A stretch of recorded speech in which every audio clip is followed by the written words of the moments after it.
Ça tourne? Annonce? 2, 5 bis, prise 5. Action! Émilie, juste pour que tu saches, hein, elle parle presque plus depuis que c'est arrivé. Et si elle le fait, c'est juste en anglais. Coupé! Ça c'est bien ce que tu viens de faire aussi avec le haussement de sourcil. Okay.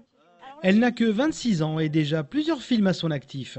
Alexandra Robin tourne ces jours-ci son nouveau court-métrage intitulé Le Cerf-Volant. Pour les besoins du tournage, elle a planté ses caméras à Tenay et à Saint-Gautier, deux villages voisins seulement séparés par un bras de rivière. C'est ici qu'elle a grandi et qu'elle puise aujourd'hui toute son inspiration. On va dire que le fil conducteur, c'est souvent la mémoire qui revient. C'est traité de différentes manières. J'ai réalisé un documentaire sur l'internement des Tziganes qui s'appelle Tziganes, le génocide oublié.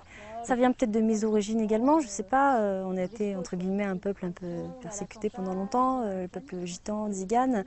Là, il y a cette notion de mémoire dans le sens où elle a perdu sa mère, l'héroïne dans le cerf-volant, et elle parle pas beaucoup, elle est enfermée comme ça dans un mutisme. C'est un fil conducteur qui revient au fur et à mesure de mes réalisations, c'est vrai. Donc on se met en place, vous êtes prêts? Action!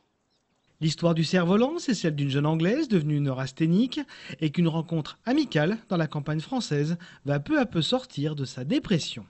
Un rôle de composition pour Laura, apprentie coiffeuse au CFA, et dont c'est la première apparition à l'écran. Oui, je trouve que ça se passe bien pour le moment. Enfin, tout le monde est gentil, tous les techniciens sont compréhensifs quand je me trompe un peu. Et bah oui, ça se passe très très bien. Quant à son alter ego dans le film, interprété par un comédien professionnel, il explore, lui, un personnage tout en douceur. C'est vraiment le mec sympa, gentil. Du coup, c'est vrai que c'est bien de faire un mec sans vice, quoi. Il faut essayer de retourner peut-être en enfance où on est vraiment plus pur et sans aucune arrière-pensée, quoi. Alexandra l'a promis, l'avant-première de son film, elle la réserve pour les habitants des deux communes, qui n'ont d'ailleurs pas hésité à soutenir financièrement le projet.